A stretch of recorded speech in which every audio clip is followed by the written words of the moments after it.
Sophie's squash.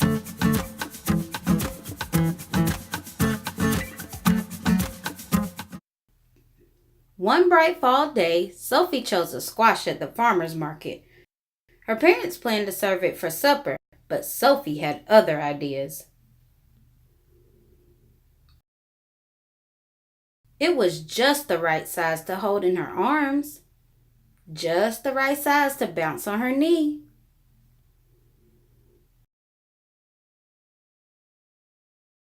Just the right size to love.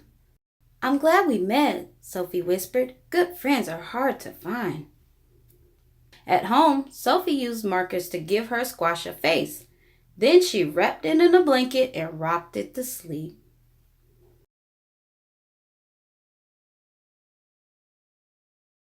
When it was time to make supper, Sophie's mother looked at the squash. She looked at Sophie.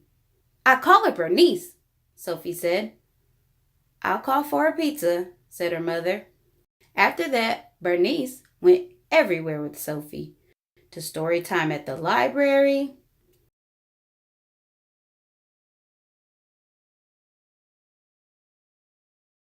to visit other squash at the farmer's market, to practice somersaults by the garden.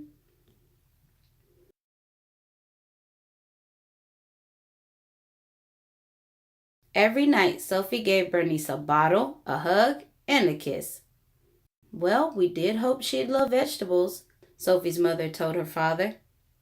"Shh," Sophie said. "Bernice is sleeping."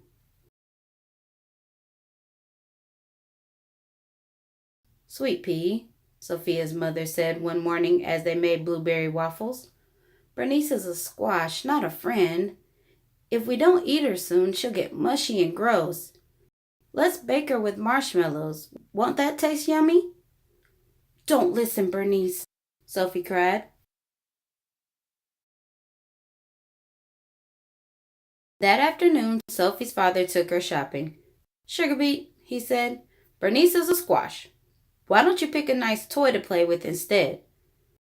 But the trucks were too hard, and the dolls were too soft.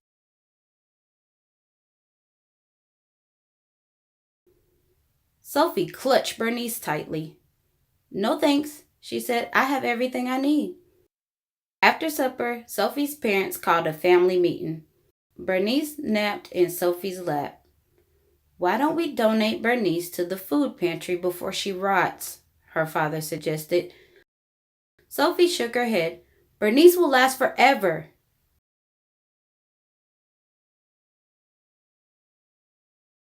"Bernice seems a little blotchy," said Sophie's dad on the way to the library one day.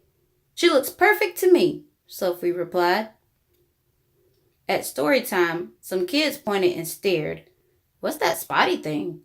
a boy asked.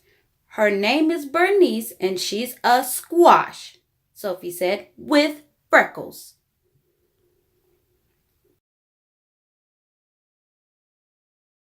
"Maybe Bernice should stay home next time," Sophie's mom suggested. "Why?" Sophie asked. "She wasn't the one being rude." Still, as winter neared, Sophie noticed changes. Bernice seemed softer, and her somersaults lacked their usual style.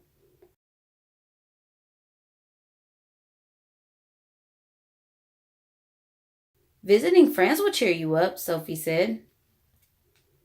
At the farmer's market, squash were everywhere. Firm, shiny squash. "What keeps a squash healthy?" Sophie asked the farmer. "It's simple, really," he said. "Fresh air, good clean dirt, a little love." Well, Sophie thought, I have all that.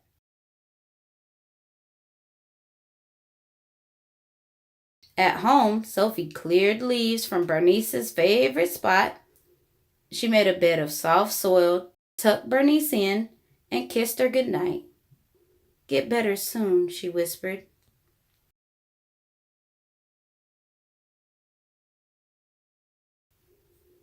That night, while Sophie slept, the wind whistled and tiny snowflakes fell. When she awoke, the world was covered in white. "Do you think Bernice is cold out there?" Sophie asked her mother. I'm sure she's warm and cozy under her snow blanket, her mother replied. Sophie gazed out the window all morning.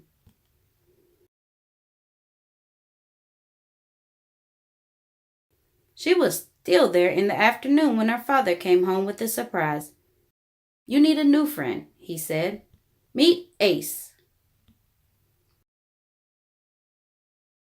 Ace was nice, but boring. He just swam around and around in his bowl.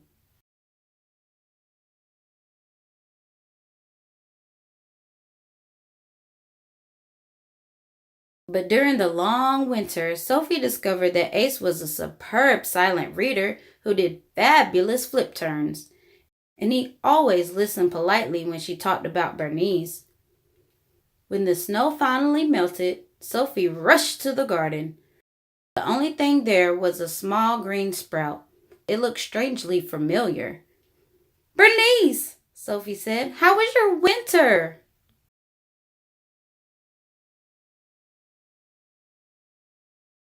After that, Sophie, Ace, and Bernice ate lunch together every day. One bright summer morning, Sophie somersaulted across her yard,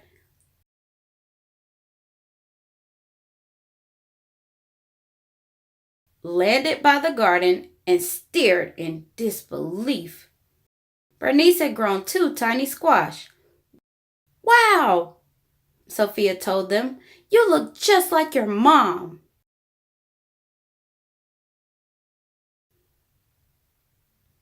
Soon, Bonnie and Baxter were just the right size for Sophie to hold in her arms and bounce on her knee. Just the right size to love.